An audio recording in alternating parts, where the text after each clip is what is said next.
Welcome to Bears on Tap, hosted by Quentin Q. Crisco, Samir Patel, Sonny Verma, and the one and only Ron Luce. Bringing you all the news, analysis, and opinions on the charter franchise, Chicago Bears.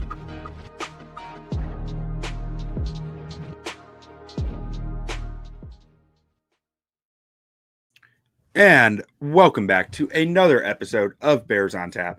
My name is Quentin Crisco. I'm joined by Samir Patel and a very special guest tonight. We got the Jakester on, Jacob Infante. Jacob, how are you doing this evening? I'm doing great. Appreciate you having me. Appreciate you leading me in as the Jakester. That's pretty sick. So thank you. Absolutely. Samir, how are you doing this fine evening? I'm doing great. Awesome. First time interacting with Jakester over here. I follow your work, big fan. So really excited to dive into your expertise here. I appreciate it, Samir. Thank you. Anyone who might not be familiar with like Bears Twitter or anything like that, Jacob is like the top dog in the Bears draft community in my mind, borderline king of Bears Twitter, if not the absolute king of Bears Twitter. But Samir, did you have something you wanted to throw in there? No, I think I voted for him in some sort of Bears Twitter poll that was put out recently. So yeah, I got you. So you're one of my guys. With all that being said, this is a draft episode. We're here to talk about draft prospects for the Bears, what we see them kind of how we see them attacking the draft this year, and get into some prospects and some of Jake's thoughts on them. So Samir, do you want to go ahead and jump off with the first question here? Yeah. So I know this is super early and these boards change a crazy ton between now and the draft. We all see it right on the mocks and what the end looks like. So obviously all this with a grain of salt, but just kind of wondering what your thoughts were on the strengths of this draft. Do you think they line up with the holes that the Bears currently have? And, if so, what position groups would you target in the draft versus like attacking in free agency? Yeah, so I think the main thing in particular that I look at with this draft class is the defensive line is what really impresses me. I'd have to pull up exactly on my board, but I know for sure I think like 13 edge rushers in my top 100, and I think it's 8 or 9 defensive tackles. I think this is one of the better defensive line classes we've seen in a long time. I think you could realistically look at maybe 7 edge rushers going in the first round of this class. I think that it's a really strong group. Defensive tackles, there are a good handful of guys, probably 5 defensive tackles, I think, with decent chances to go in the first round. A lot of day 2 value at those positions as well, which obviously pairs up well with what the Bears need. It's not the best quarterback class, obviously, traditionally. It's very much a one and class where Fernando Mendoza's at the top, and then there's a drop off. It's Ty Simpson, and then there's a drop off, and then there's everybody else. So I'd say the defensive line's the strongest. I honestly think the depth of this wide receiver group isn't being talked about enough in this draft class. There's not like a blue chip prospect, you go back to 2024 where you had Marvin Harrison Jr., Malik Neighbors, Roma Dunze in the same class. You don't have a receiver of that level, but there are a lot of guys in like that early mid second round stage where I think they could be pretty good starters for a long time. So I like the depth of that class as well. Not to say it's the wide receivers the best position in this class, but there's definitely a lot of depth to it. But defensive line for sure is the one that really sticks out to me. Excellent. Yeah, and Jacob, we saw that we took a look at your latest mock draft here, and we saw, we went D-line early and maybe some trades in there. We'll get to there in a minute. But one thing that we didn't see was an offensive tackle in there. So, how do you see this shaking out, the Bears' left tackle situation? It's going to be really interesting, and I can't put like a pinpoint perspective on what Ozzie Trapillo's injury situation is going to look like right out of the gate. Obviously, patellar tendon, it's a serious injury. And I know that as far as leg injuries go, that's one of the ones where the return to full strength is a little bit difficult. I this is just my own personal philosophy. I think that the difference between if you're paying a left tackle $10 million a year in the open market, or you're paying a left tackle $2 million a year on the open market, I don't think the gap is that big. And that might be a little bit. I don't know if everybody's going to agree with that, but I think when I look at $10 million a year, that's not very much for a starting left tackle. To me, that's like high end swing tackle sort of territory.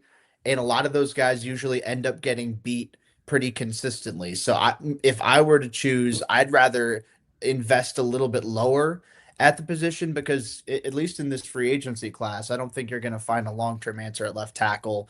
Maybe you could at 25. Uh, I do feel comfortable with, Theo Benedette in a stopgap sort of role. You draft a guy underneath that, have Theo and Ozzy compete for the left tackle spot. And if Ozzy's truly not able to come back to full strength, then you go from there. But I think that if you're spending anywhere between 10 to $15 million a year, I think that it's better spent along the defensive line. I think that's a more surefire impact player and more of a net positive compared to if you were to spend that money on a low-level starting tackle. Because I think at the end of the day, those guys you're going to get beat at left tackle regardless. It's just a matter of if you're spending $10 million or if you're only spending one or two. So that's kind of like to me the $10 million option. This guy might even get paid more than that, but like a Cam Robinson, who really he doesn't bring a lot other than just like some borderline competency to the position. But like, how would you compare that to a guy like maybe a Monroe Freeling coming out of Georgia? I'm glad you bring up Freeling because he's somebody that I've been really intrigued by the last few weeks. I didn't watch a ton of him during the college football season. I didn't know if he was going to declare. But the more that I watch of him, the more I get why a lot of people have him in the first round. Obviously you look at the size and the movement skills are out of this world. He's a really natural athlete. The foot speed, the redirect ability and pass protection is impressive. And he's a big dude. You don't see that exact type of combination very often. As far as number 25 is concerned, I wouldn't say he's my top choice. I think that there are a few more defensive linemen who I think would be ready to impact this team day one than Freeling. But if you're going for truly a long-term approach, I think Freeling has the potential to be a really good pass protector. And as well as, in the run game, you see some of the coordination that he has. When he's at the point of attack, he can, roll his hips through contact and seal off defenders off the edge. So there's potential for him. I just want to see a little bit more as far as his technical prowess. The pad level, being as tall as he is, can sometimes be a little bit of an issue. And I think his play strength is just okay. But Freeling, I'd rather go with Freeling in the first round than sign a guy like Cam Robinson. But again, I think a lot of that's going to come down to what Ozzy's injury situation is, if they find any lasting damage. And because I do have faith in my non-medical expert opinion that him being younger, him being a better athlete might make it a little bit easier for him to suffer that patellar tendon instead of somebody who's 30 or 35, someone who's been in the league for a while and taken a little bit more hits. So I guess we'll just have to wait and see. Yeah, and I'm glad that you see some of those similar, when I watch Freeling, it's like at first I watched one of his best games first, so happened to be, and I was like, oh, this dude's tackle one, easily. He was one of the first guys I watched too. But then there's I watched a few more games. I was like, I don't know. He against I think the first game was Bama, so he was going up against more LT Overton type edge rushers. And then when I saw him against speed, I was like, I don't know that he can protect that outside shoulder. It feels like he's given up a lot of ground on that. But at the same time, I was kind of struggling with, because I'm like, clearly, I think he has the athleticism to do it. He's just not like refined enough doing it yet. So it's, I think he's an interesting prospect. But Samir, I'm going to toss this over to you before I get too down the rabbit hole. See, I was going to go in a different direction, but now you guys got me going down this rabbit hole too. So while you guys were talking there, it got me thinking of, does a healthy Braxton even have a chance to come back with this team? Because I know they like to keep Theo as the swing, right? Let's say you move into the next season with Theo as your starter. Now you don't have a viable backup left tackle, do you? Or a tackle in general that you could plug in on the roster. I know, Jacob, you were saying not much of a difference between 10 million and 2 million. Do you think there's a realistic chance that Braxton could be that closer to 2 million 1 year, kind of prove it for until Ozzie gets back? I mean, I'd be 100% fine with it. I'm personally have never been of the belief that Braxton Jones has been terrible. Obviously, this year wasn't all that great as he was working his way from injury, but I think that his 3 years before that were solid, all things considered. And I think that if he came into this year, played a full year at that level, you're talking a guy who's going to be making close to as much as what Rasheed Walker from the Packers will probably make in the open market this year. I mean, and he's probably going to end up close to $20 million a year. I don't think Braxton was that good, but he was close in my opinion. And, obviously 2025 didn't go the way that he had hoped. But if the two sides are willing to, come together on a deal that makes sense, then absolutely. Say if you're paying him $2 million, $3 million a year, and he's willing to accept that, I'd take that in a heartbeat. I think you could do way worse than somebody with 3 full years of starting experience at left tackle, a homegrown talent, somebody who, he already has the full year in the system as opposed to somebody else you'd bring in free agency. I'd love that. I think it all comes down to, do the Bears want that? Does Braxton want it? But in a vacuum, 100%, I'd do that. If we're talking in that $2-3 million price range, I'd even maybe 4 or 5 for a swing tackle, and for a guy like Braxton Jones, that's a price I'd be willing to pay. Yeah, no, good deal. All right, moving down to the draft stuff. I noticed on your updated draft positions, obviously they're all D-line. We talked about that. Now, obviously, the Bears seem to have a need at both the interior and the outside, right, of the D-line. I think most Bears fans at first glance are like, oh, we need an edge rusher, we need an outside guy. But I think the more you think about it, the more you dig into the team, it's like, no, maybe the inside is actually more of a pressing need than the edge guys. So I know there's you got your Zion Youngs, you got your TJ Parkers on the outside, but then you got Caleb Banks and McDonald on the inside. I guess, given I know your updated options you put out was Kaden McDonald 1, TJ Parker 2, which is inside outside. Do you kind of have an ideal guy that you're looking, there? Is it more on the inside or more on the outside? Yeah, so I keep going back and forth on it. Where I'm leaning right now is probably along the interior. Because, one, I think that this is a better free agency class at edge rusher. I think if there's a big move that you're going to be making this offseason, it should be at edge rusher. But I also think that looking at the long-term aspect of it, Javon Dexter is going to be a free agent in 2027. You don't know if you're going to be paying. He's probably going to get pretty big money out on the open market. I don't know if I don't know if I'd pay him in that $15 million range or whatever it might end up being. Grady Jarrett there's a reasonable out in his contract in 2027. If he doesn't bounce back, he's probably gone. Andrew Billings is a free agent this year. Shamar Turner moved to the edge for those last couple of games before he got hurt. So I don't know where to project him right now. And then who's that leave you with? Nobody along the interior. And I think that this is a really good defensive tackle class, like I said earlier. And I honestly think they should try and take advantage of it. There's going to be a lot of really good value. I know we'll, get into a handful of these guys. Kaden McDonald, you mentioned being, one of my top ones. And I think part of it too is, stopping the run. Obviously they need to be able to put pressure on the quarterback, but I think that, there were too many times during the season also where teams were able to just run up the middle against the Bears. Dexter's been a liability against the run. Billings wasn't nearly as good as Many anticipated he'd be against the run this year.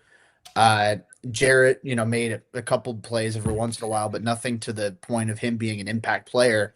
That was a serious area where they struggled too. So obviously, there's the temptation of, oh, we want the flashy athletic pass rusher, but I think the interior, depending on how free agency goes, might make more sense. I think it's the bigger need.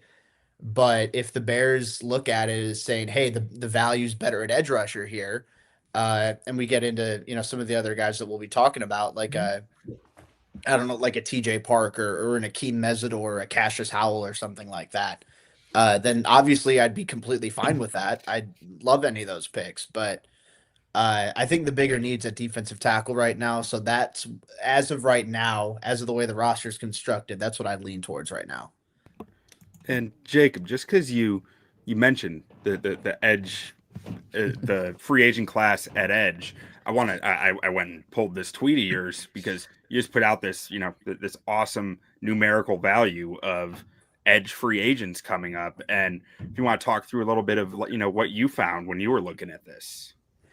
Yeah, so as I was going through and doing the research on that, I was honestly surprised at Jalen Phillips and Odafe Alway in particular.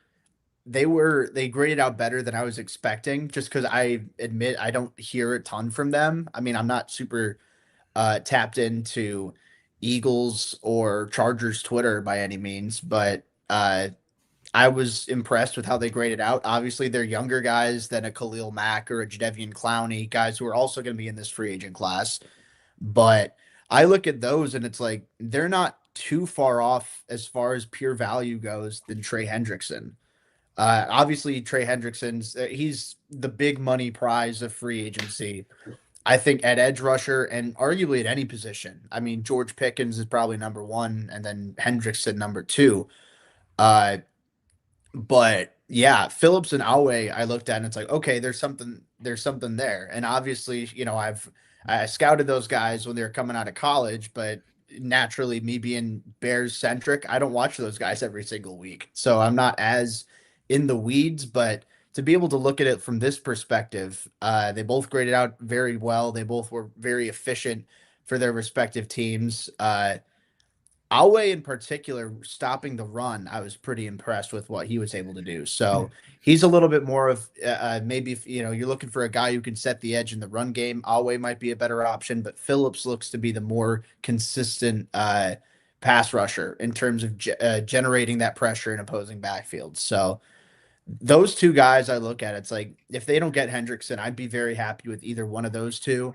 And then from there, I honestly avoid signing anybody to a long-term contract. You look a little further down, Caleb Von Chason, Boye Mafe, Malcolm Kuntz, Arnold Ebiketie. Like there's definitely talent there with some of those younger guys. I get the sense they're probably going to look for longer-term deals, and I'm a little hesitant to do that. If it were up to me, I'd rather, go like a 1 or 2 year deal for one of the older guys. But again, I mean, it shows there are a handful of solid starters, and anybody above a 1, so like the green range over there, and then the 2 blue guys up at the top, those are considered like starting level upgrades. So I mean, the blue is like the top of the top. Green are like, okay, these are, most teams, you're going to put them in the starting lineup and they're going to make your lineup better. They're going to be an upgrade over what you have right now, at least. Jacob, do you think it matters anymore between 3-4, 4-3? Because I know Mac, plays 3-4. I think Owe does as well. Does it matter in this day and age what kind of experience you have in that set? I mean, I'm definitely less strict about it than I used to be. I think that if you're a creative defensive coordinator, you can find a way to deploy guys regardless of what your base is. Now, obviously, you think of like your bigger edge rushers, guys who are 6'6", who are like 270 pounds. You think of, all right, hand in the dirt, 4-3 base defensive end. And then your 6'2", 245 guys, those are, 3-4 stand-up edge rushers. But I'd say there's a scheme preference for sure. to the point where it's like, all right, he probably wouldn't be the best fit in this system, but at a certain point, the value has to win out, in my opinion. So, Mm. like say example for the draft, like Romello Height out of Texas Tech, he's a guy like I have in the going in the early third Did he rounds. At least freeze? I'm. I think you froze up there for a sec, at least for me. So Oh, sorry. No, no, Oh, you're good. I think you're yeah, good. I didn't know what you caught there. As far as I was talking about, the difference in base systems. I brought up Romello Height from Texas yeah, Tech it was right as at an Romello example. height where I lost you. Gotcha. Okay. So I was saying I had him in the like around like an early round 3 sort of grade for me right now. Uh Obviously going to be more of a, he's going to be more favored by teams that run a 3-4 base, but that's not to say he can't succeed in a 4-3. And I think that if the value wins out, like if he's available in the late third round for the Bears, then I'd start to consider like, yeah, I think that'd be good value. I think he's someone who can rush the passer, and you're still you're still rushing the passer off the edge. You're still using, some of the same moves. It's just a different defense you're doing it in. So, uh, to that point, I'd say it plays a little bit of a role, but I'm not as strict as, okay, this guy can only play in this sort of system. Right. So, and I think that applies to free agents as well. Checks out. And I think somebody like Kaden McDonald, right, is kind of base proof, it seems like, because I think, he's like a bigger guy, probably would play a nose. But, if he's coming in a 4-3, he probably can make it work, right? Being that top option there. No, absolutely. And McDonald, I know, I know which tweet you're bringing up when you mentioned earlier, like my updated top Yes. draft options. Yep. So McDonald is a pro-ready run defender who I think has a pretty decent ceiling as an interior pass rusher. I mean, he's just a thick dude. He's, close to 330 pounds. He's got a powerful anchor. He's got a, strong upper body, good grip strength, the ability to hold blocks and then, stack and shed them against the run. He can, I like that. He's got a little bit of alignment versatility, can play as a nose tackle. He can line up over the A gap, also line up over the B gap a decent amount at Ohio State too.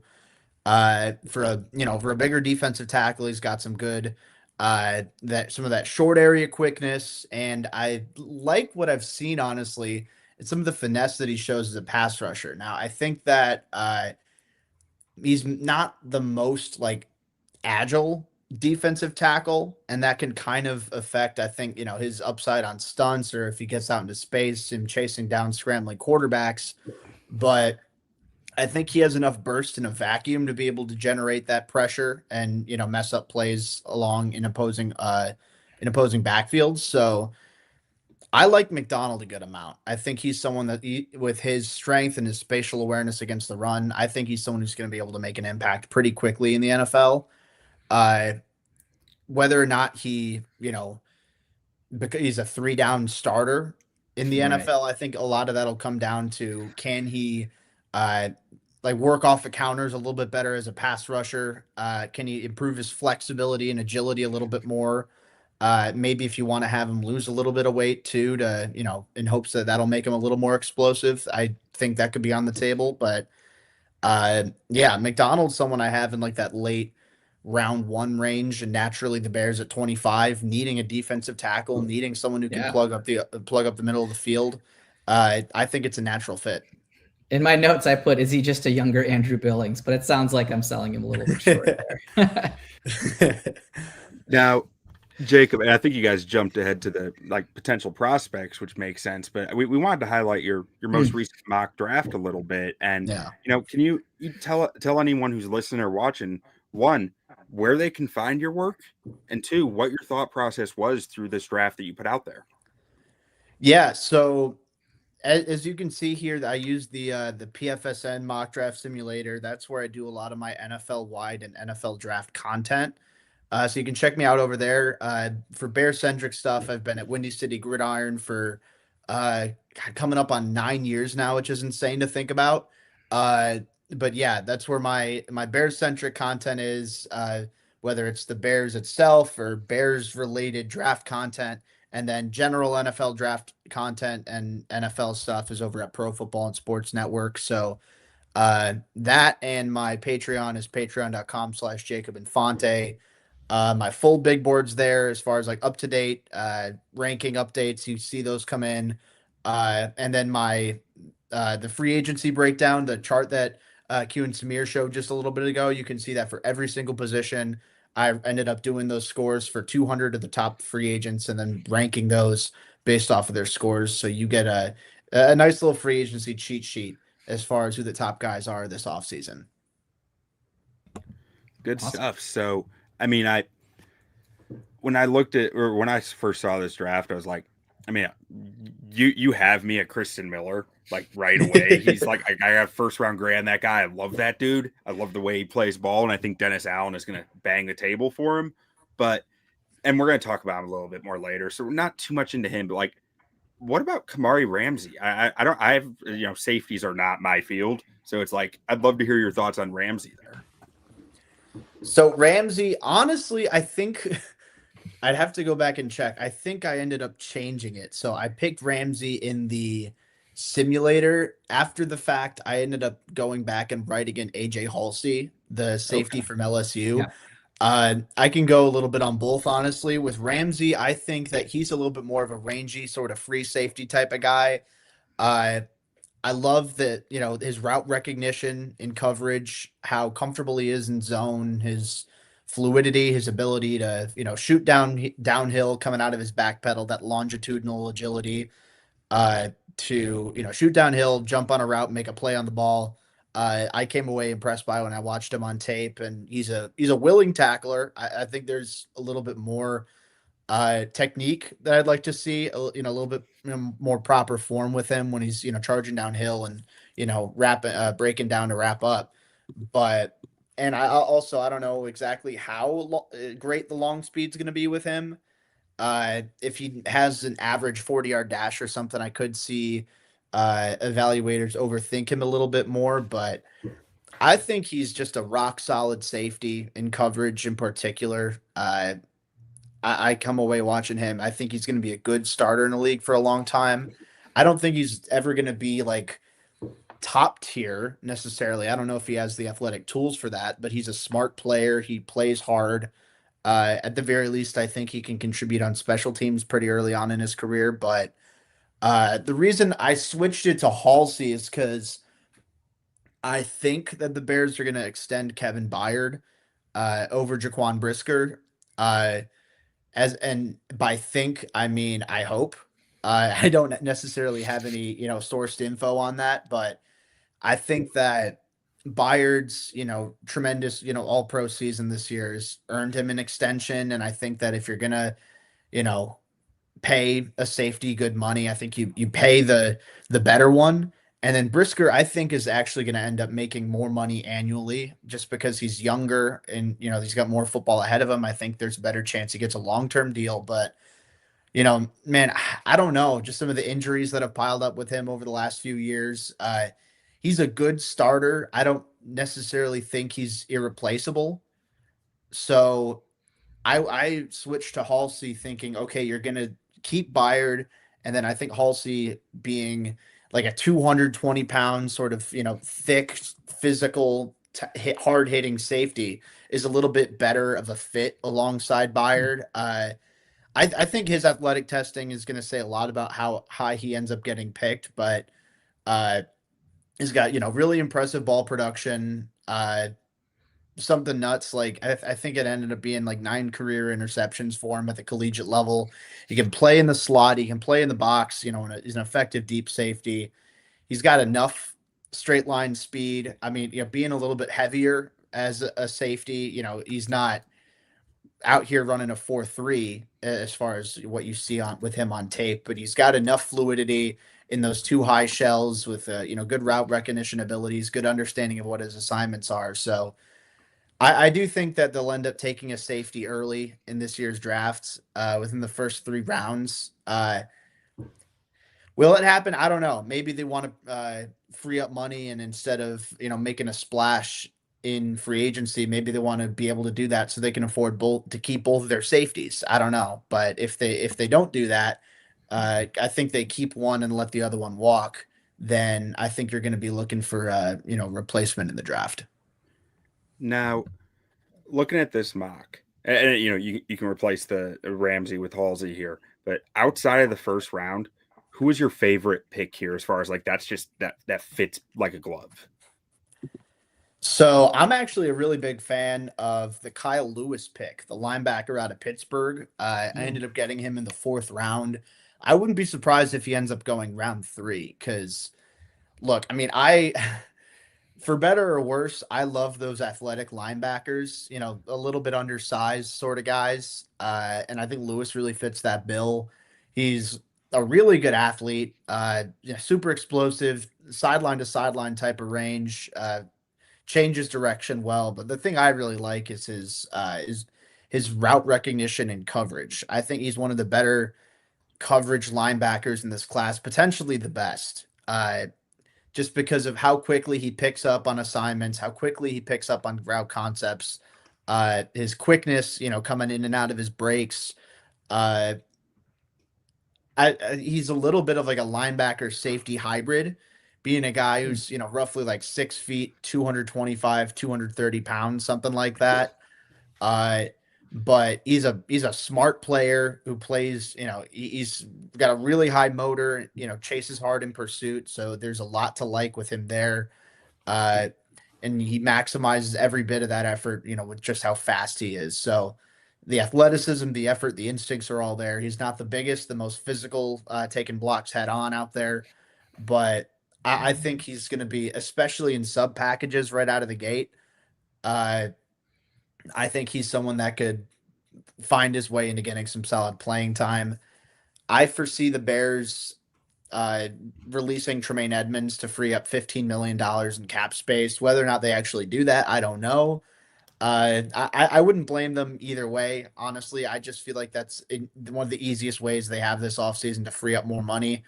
But one way or another, I think they could use some more depth at that position. Lewis would fit that bill. I think he's someone who could slide into the starting lineup, maybe not from day one, but slowly but surely work his way in by the end of his rookie year. All right, and one more question on the mock here before we get to a few more individual prospects. But I watched Derek Moore last week for the first time. I saw borderline first round talent. Now, I'm the same guy who saw borderline first round talent when I watched Isaiah Foskey. So my eyes are not the most reliable. But what am I missing with this guy? Yeah, I mean, when I watched a little bit of him from his 2024 tape, I saw a little bit more quickness and finesse, but I was impressed more so that by his power in 2025, honestly. Like he's quick off the ball. He does a good job, driving his legs at the point of attack, converting speed to power. He's got pretty quick hands. I don't know. I mean, I think part of it is he doesn't have like elite size or flexibility. Maybe that's part of it. He's like relatively average size for the edge rusher position. And I think he's very much just a linear athlete. He doesn't have that flexibility at the top of his arc. I have him in round 3. I was very happy to see him available on the board here. Like I have him as like a mid sort of round 3 prospect. So to get him near the end, I was pretty happy with. I think that might be part of why some people aren't super high on him. Truthfully, I don't know, because I think it's a really talented edge rusher class. I think Moore's got a good chance to go in the top 75, maybe even higher than that. I don't know, but so I'm not quite at the level of like borderline first round talent like you are, Q. But at the same time, like I don't think it's the craziest thing in the world. Like he's got some really good tape. He's got some really good tools. And I'm very open about it. I am flawed at edge rusher. I see it very similar to Dennis Allen, I think, where I'm like, I look for the undersized defensive tackles more than the bendy edge rushers. And I think that gets me in trouble. But Samir, do you want to get to the next prospect here we want to talk through? Yeah, let's do it. So let's go to your boy, Zion. I mean, when I look at his highlights, that's just what they are, right? Like he's got long arms, lots of power, is Is there a chance he falls to the Bears? I've seen him all over the place in mock drafts. What are your thoughts on him? Yeah, so I think there's a solid possibility he's there. If he's there, I could definitely see Dennis Allen being a fan. Like, he checks a lot of the boxes you look for. Like you said, he's got that size, he's got length, he's about 6'5", 260 pounds. He's a big dude. And he's experienced well. He's been a 3-year starter in college. He started at Michigan State in 2023 and then Mizzou the last 2 years. I think obviously, I watch him every Saturday, being a Mizzou fan. And then as I go back to watch, like, just circle in on him and, heading to the coach's film whenever that, drops, I honestly, I was more impressed with the short area quickness than I was expecting to be, because I've always known Young as he's a power type of edge rusher. And like that, I mean, he is. He's got the long arms and he uses them well with, the long arm stab, the bull rush, things like that. But I come away pretty impressed with, that short area burst. He's not the most flexible turning the corner. Like when we talk about those, bendy sort of edge rushers, Young doesn't really fit into that mold super well, but, he's more than quick enough off the snap to stress some offensive tackles out. I like what he brings to the table as far as like those the swim moves on those inside rushes, working across the tackle's frame. I think he does a good job of those. He sets the edge well against the run. He's got a strong anchor. Maybe he's not the most flexible in terms of getting his knees bent, his weight underneath him, and his pads low, but he's strong enough and he's got the long arms to be able to lock out tackles, and then he knows when and how to free himself up and disengage to make the tackle against the run. So Zion Young is a player that the more I watch him, the more I warm up to him at 25. I think that, will he end up there? I'm not 100% sure. There's so many edge rushers in this class who are so closely graded for me. I think a lot of it's just going to come down to what these teams end up preferring. Like, do they want a more explosive bendy edge rusher like Cassius Howell, or do they want a big bodied, raw, physically gifted guy like Keldrick Falk or something like that? I don't know. It all comes down to matter of preference, but I think Zion Young is somebody that the more I watch him and focus on him specifically, the more comfortable I'd be with him at 25. Interesting. He's a guy that I haven't gotten to yet, but I'm excited to get a closer look at. Now, I think next up on our list was Kaden McDonald. I think you guys already hit on him some, so I'm going to move it on to the next one. And Jacob, there's a perception around this player that I think, or not a major perception, but like when I say Caleb Banks run stuffer to you, where does your mind go? Where I say Caleb Banks, where you say I'm like Caleb Banks. That dude's a run stuffer. That dude, like, he's a mountain. He's a wall. Naturally, I mean, if I were to hear that without watching Caleb Banks, I think like, okay, he's like a stout nose tackle type, Yeah, where he doesn't bring too much as a pass rusher either. And is that what you see with him though? With Caleb Banks, no. Right, No, right. That's what I kind of took you for a ride there, but like that's what I was going for. I think there's a perception around him that he's something that I don't think he is. I think he's my top DT in the class, to be clear. But like, I don't think the perception right now matches the player. Okay, so I'm curious then, like, as far as from that perspective, like what you've been hearing as far as Caleb Banks goes, because I have my thoughts on him. I don't have him as my top defensive tackle, but I have him at number 2, and it's relatively close between him and Peter Woods from Clemson. But I think that even with the broken foot, there's a lot to work with. So I'm curious, Q, because I haven't asked your thoughts on him too, but I was curious on that end. Yeah.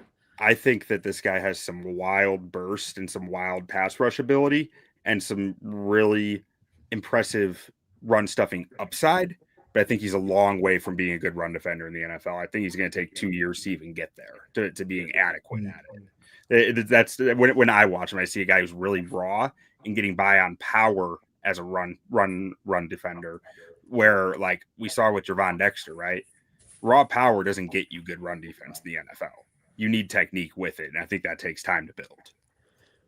Yeah, I mean, and that's a really good point. I think that you're definitely on the money. I love what Banks brings to the table as a pass rusher. I mean, obviously for a guy with that size to move the way that he does and to show some of the things and some of the quickness he does with his hands, it's really impressive stuff to me.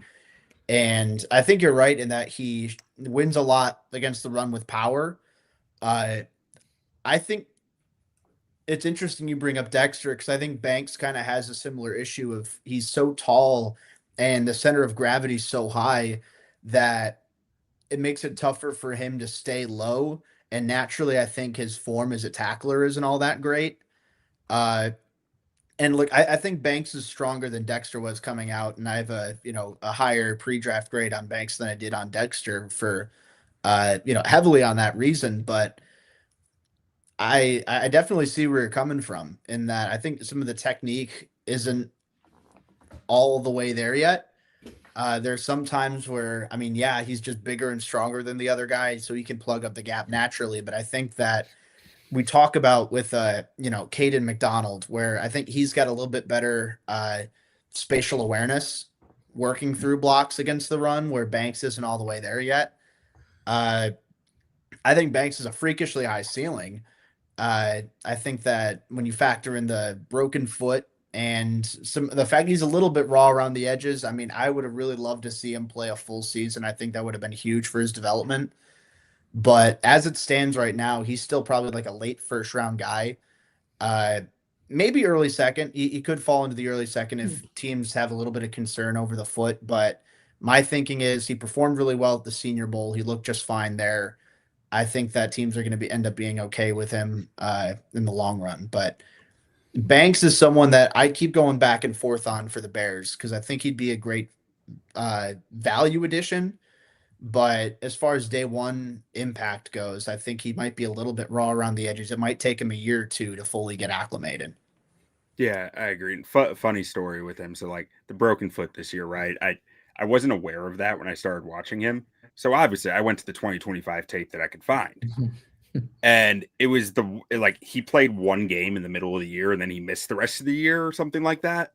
And it was like that one game in the middle of the year. I was like, this dude looks like he's not even trying. Like, why would I like this guy? And then and then I just moved on. And then I went and watched the 24 tape like a week later. And I was like, oh, okay, something was wrong. That makes a lot more sense. But Samir, you want to get to the next guy here? Yeah. And look, this guy that I'm going to bring up maybe might be a luxury pick. I've seen him go before the Bears actually pick, but I did want to ask you about Sonny Styles, linebacker from Ohio State. Looks like would be a fun pick, right? If he somehow made it to 25, is that somebody the Bears should pull the trigger on? Granted, it's a linebacker, maybe not. I understand it's a position of need, maybe down the line, maybe not the most immediate impact, but is he that good? Or if he somehow slips, they should pounce on him? Yes. To be blunt, I think that I have a top 10 grade on my board on Sonny Styles right now. I think when it's all like he's currently flirting with a top 5 grade on my board. When it's all said and done, I think there's a solid chance he could end up there. I really like this guy. Going back to some of, watching him even in 2023, 2024, the tools were always there. He's always been a big athletic guy. Now he's 6'4", 243 pounds, large tackling radius, well-built frame. But I look at him now and I think he's come leaps and bounds as far as being a technician goes. And we speak to that.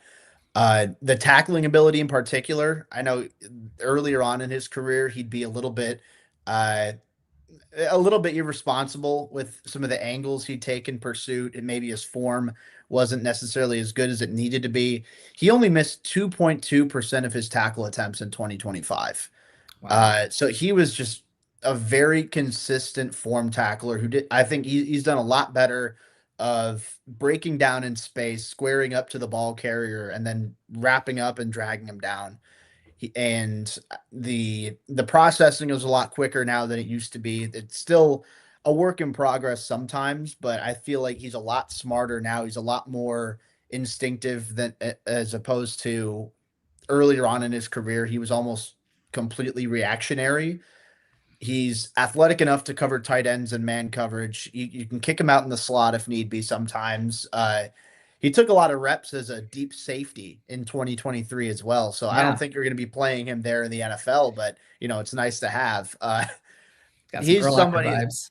literally, yeah. So I'm a big fan of his. I think especially if they do end up letting go of Edmonds, Styles would be a seamless fit. I think he'd be an upgrade from day one, honestly. Like that's and Wow. Edmonds is I thought he was pretty solid this year, all things considered. I know he fell off a little bit coming after injury, but the first half of the year was pretty good.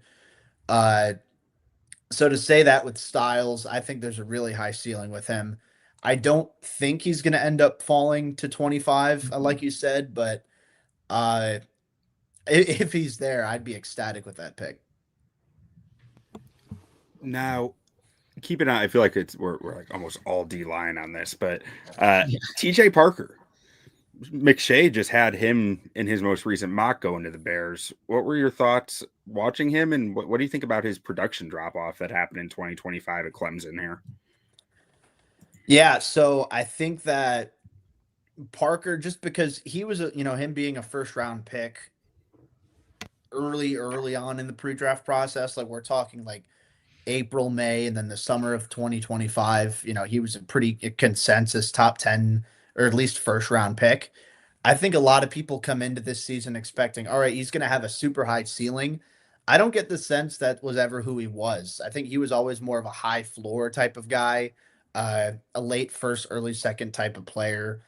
Uh, I'd like Parker a lot in at 25. I don't think that that's your all of a sudden he's going to be your top edge rusher. He's going to be a bona fide edge one, but I think he could be a pretty good edge two at the next level for quite some time. I mean, he's got a dense frame with good length. He can win with power, good quickness off the ball. Even if he's not the most flexible guy, I like what he brings to the table with his hand in the dirt. Uh, he runs, rushes the passer with a high motor. He's got a good arsenal of moves he can win with initially. Uh, Again, I'd like to see him work off his, work on his counters a little bit more. There are some times where the first move he commits to memory doesn't necessarily work, and he looks kind of lost. And there's maybe not as much hand fighting as a guy like uh, I don't know, like off the top of my head, I know Mesidor does a really good job of that, but uh, I think if Parker can work on that active hand fighting and maybe get a little bit more explosive at the top of his arc, I think there's a good chance he could be an impact player. I think regardless, he's going to be a good starter. Uh, Maybe that won't come right away. I think he can factor into rotation at a high level pretty quickly. But I think he's someone you can get, a good 7, 8 sacks out of him a year. And then someone like that, you can also defend the run, who's got he's got a strong anchor setting the edge. Those long arms help him with, keeping offensive tackles at bay outside of his chest. So I like Parker. I'd be happy with him at 25. He's not my top choice. And the more I dig into, like, the more I've rewatched some of these other top edge rusher prospects, the more I realize, all right, hey, there are more explosive pass rushers. There are flashier guys than Parker in this class for sure. But as far as like being a reliable starter, I think he's someone who can have a quietly pretty good career in the league for a long time. I wanted to switch gears a little bit from the defensive tackles. We talked about offensive line a little bit earlier when you guys were talking about Freeling. I have seen Kaden Proctor in a lot of first round mocks. Does he do anything for you? I know he's playing on the right side right now. Do you think he can make the switch over to the left side? And would that interest you if he was an option at 25? I keep going back and forth with Proctor because, I mean, the upside's obvious, right? Like he's a giant dude. He's 6'7", 360. Like he's a tank. It's just, I think I look at some of the other guys of his style of play who have, failed to pan out in the league, like, Evan Neal necessarily, who I thought was a better technician coming out than Proctor is even. or like a Mekhi Becton or something like that, where it's like, oh, let's take, the gigantic dude with good quickness for his size. Uh, there hasn't been like an amazing track record for those dudes. So Proctor, I think, is someone you're going to have to be patient with his development. I don't know if the Bears, they're expecting him to be a solid starting offensive tackle from day one.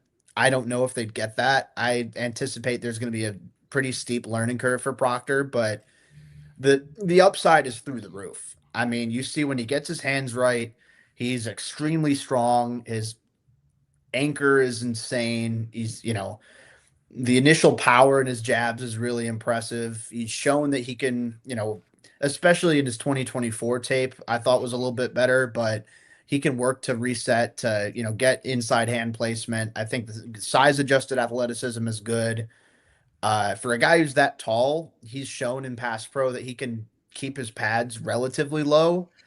Uh, to me, it's just that the technique's a little bit all over the place. Like I look at him and uh, I was reading up on what NFL Network had said on him. Like they phrased it as he does too much catching and not enough punching, which I'd never thought about it that way, but I thought that, made a lot of sense coming after. Like I read that right after I watched his Georgia game from 2025, and I'm like, yeah, I had never thought of it that way, but it makes sense because I think that when he's asked to like proactively get his hands on guys as an offensive tackle, I think that his timing and placement just aren't where they need to be on a consistent basis sometimes. Being as big as he is, it's tough for him to change direction. I mean, it is what it is. Like that's just when you have a guy who's that big, naturally it's going to be tougher. Uh, Mhm.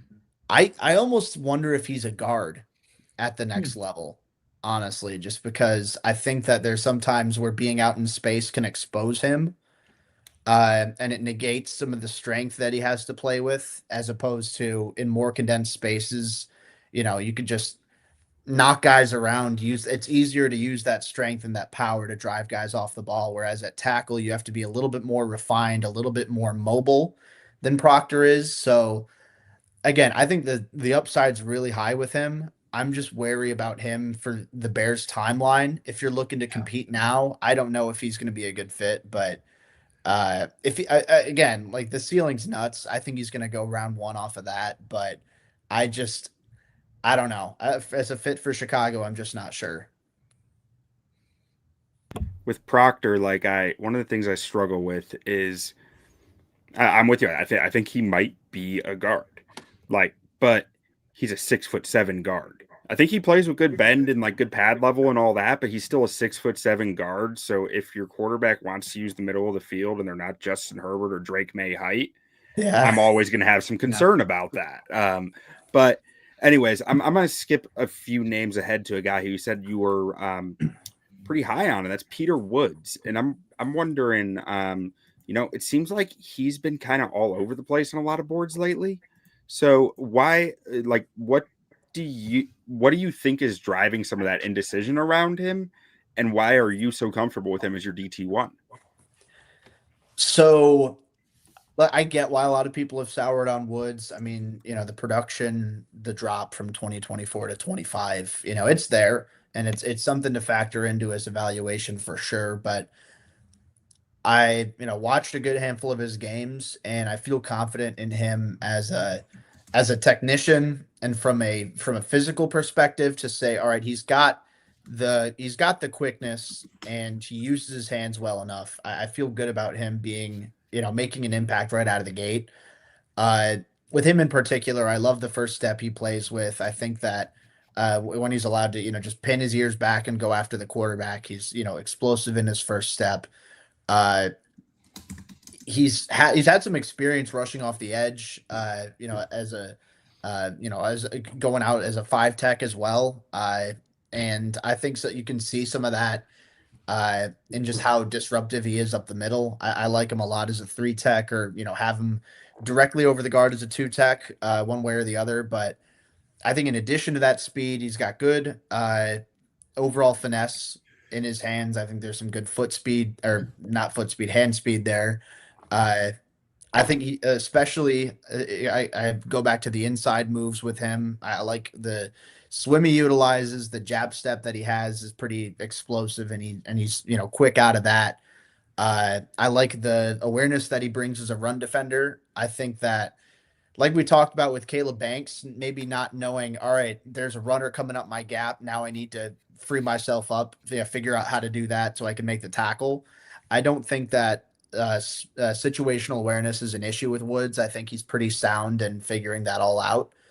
Uh, the pad level for Woods could improve a little bit sometimes. I think, he's not the tallest defensive tackle, but there's still some times where he can be a little bit upright to me. Uh, and I don't think he converts speed to power insanely well, but to me, I think he's a pretty good run defender at this stage. Uh, and he's someone with, a good amount of pass rushing value. And I look at the pass in particular, there aren't a ton of really good pass rushing defensive tackles. I think Woods fits under that category. So when you consider his value as a pass rusher, as well as what he can do as a run defender, uh, is he like an elite level prospect? Not necessarily. I mean, I look at some of the other top defensive tackles in recent years, like Mason Graham, Byron Murphy. Like I had those guys above where I have Woods right now, but he's still someone like I feel confident in him as a 3-down starter. There aren't, I mean, like I said, there are a ton of talented defensive tackles that I think can be starters. I don't know how many of them could be like true 3-down starters in the NFL. Maybe more of like 2-down guys or, 3rd-down situational rushers. But Woods is someone I feel more confident in being in a 3-down guy. Nice. I'm going to jump around a little too, just because this is piquing my interest. In your mock that you showed earlier, you had 2 different safeties that you were considering in the second round. So, obviously the Bears don't have any safeties under contract. That's been well documented. There's 2 safeties I've seen as first rounders in different mocks, and that's Dylan Tieneman and Emmanuel McNeil-Warren. If the Bears were to take a safety at one of those 2 guys at 25, do you like one better than the other, or is that too much of a luxury pick at 25 to take either of those guys? I mean, honestly, I wouldn't call it a luxury pick necessarily, but I do think that there'd probably be better value along the defensive line. I like both those guys you mentioned, honestly. I think Thieneman is he's an intelligent player who can make plays on the ball, aggressive downhill defender, whether that's in coverage, jumping a route, or coming downhill as a tackler. McNeil-Warren, I think, there's more size, there's more raw athleticism to work with. I think, maybe a little bit of a work in progress as far as his route recognition goes, but he brings the same, tenacity as a tackler. I think he's got a pretty high ceiling, and some of the plays he's made on the ball are impressive too. I'm not going to be necessarily leading the charge for safety in round 1. I mean, especially if it's not Caleb Downs. I think it's Downs, and then it's a massive drop between the rest of the guys. But, I don't think he's going to be there at 25. So I'd lean more towards safety on day 2. Like Thieneman and McNeil-Warren, I both have going in round 2, or at least on my board, I have round 2 grades on. I wouldn't be surprised if one of them makes their way into the first round. I think it's 100% possible. But even I think a little further down the line, I think you still have plenty of potential value with, I mentioned AJ Halsey earlier on the show, Kamari Ramsey, Zakee Wheatley out of Penn State, someone I really like. Jalen Kilgore from South Carolina would fit that strong safety mold. And then Genesis Smith is more like a rangy center fielder type of guy. So any of those guys on day 2, I mean, even like Traden Stukes, Arizona is a guy I think is going to move from corner to safety. And then Lewis Moore out of Indiana is a dude that I love. Any of those guys on day 2, I think would be really good value. The first round, I think, is a little bit steep. But I mean, they're both really good football players. If Thieneman or McNeil-Warren, for whatever reason, they end up falling into the late second round, the Bears take them there, I'd be ecstatic with either one of those picks. All right, now we had a handful of other guys we wanted to touch on, but unfortunately, time does exist, and you guys are just gonna have to go subscribe to Jake's Patreon to find out more about them. But Jake, I got a few questions here for you. Mhm. And the first one is, what's the next food review? That's a good question. I've been trying to think about what that should be. Uh, I was at the grocery store. I had to buy like some, I don't know, like dishwashing detergent or something boring like that. I was thinking about trying the Mr. Beast chocolate bar. 'Cause I haven't tried that before. I feel like that's a nice little brain rot snack for me. So I might have to try that, but I don't know. I recently I've moved since I started doing those food reviews, so there's not a Taco Bell as close to me anymore, which is such a shame. But uh, we'll have to wait and see. We'll have to wait and see. I think if Taco Bell drops something new on their menu, uh, I'm gonna have to rush to get it because I'm overdue for a visit there anyway. It's been way too long. Uh, I'm sure their rewards program is starting to freak out that their top customer hasn't gone in a few months. But if they drop something, then it'll be there. But I might have to try the Mr. Beast bar just to see how it goes. And I don't know. I don't expect it's going to taste anything different, but just for the fact that it's a Mr. Beast chocolate bar, I see them all the might be time, worth and it. I'm just like, Feastables, "Can I yeah, my try kids it?" love them. Oh My yeah. kids like them. Yeah. There's actually Butterfingers coming. I think they came out with a French toast flavored Butterfinger bar. I saw somebody Really? post that, so that could be an adventure for you. No way. Wow. So- That's interesting. Yeah. Yeah, I'd definitely try that. And so if that comes Yeah. out 100%, I'd give that a shot. And then, so tell us a little bit about this wrestling venture that Yes. you're going into, and like, what's your name, and like, where can people find it, and like, Are you a how can heel? people go find more information about your wrestling career? Yeah. So my first match is gonna be March 6th at the Hollywood Casino in Joliet for Ego Pro Chicago. I'm going to be participating in their Blackjack Rumble match.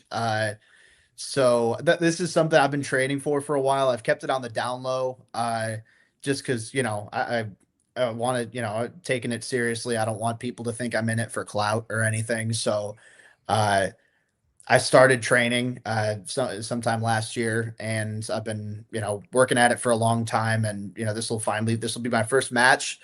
Uh, I'm not going by my real name. I've decided on a name. I'm gonna be going by Jake Stallone is gonna be my name. Love it. Love it. So yeah. So I'm pretty stoked about that. Still, figuring out like the finer details and stuff like that. But if you, unfortunately for people who are just now learning about this, the tickets are now sold out. So that's the Jakester influence right there. But no, it should be a fun show. I'm really grateful to be a part of it. Excited to try this out. It's I realized I posted it out of nowhere. It took a lot of people by surprise. Like, wait, what the hell? Like, you're wrestling now? So yeah, we're going for it. Full send. So it should be pretty fun. Awesome stuff, man. And we do have one vote in the chat for the French toast Butterfinger bar here. And yeah, so Jake, thank you so much for joining us here. Thank you for talking draft with us. And everyone, make sure you go find his Patreon, go subscribe to it, go check out his work at Windy City Gridiron at PFSN at PFSN. Yeah. Okay.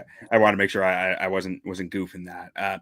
And just make sure to check him out. He's the king of Bears Twitter. He's on top of this draft stuff through and through year round. I know I can always find out everything I need to know about some obscure prospect that I've never heard of before from Jacob. So Jacob Infante, check him out. Gentlemen, thank you for having this discussion with us, and we're going to bear down and get out of here. Thanks, Jake. Bear down. Appreciate you guys.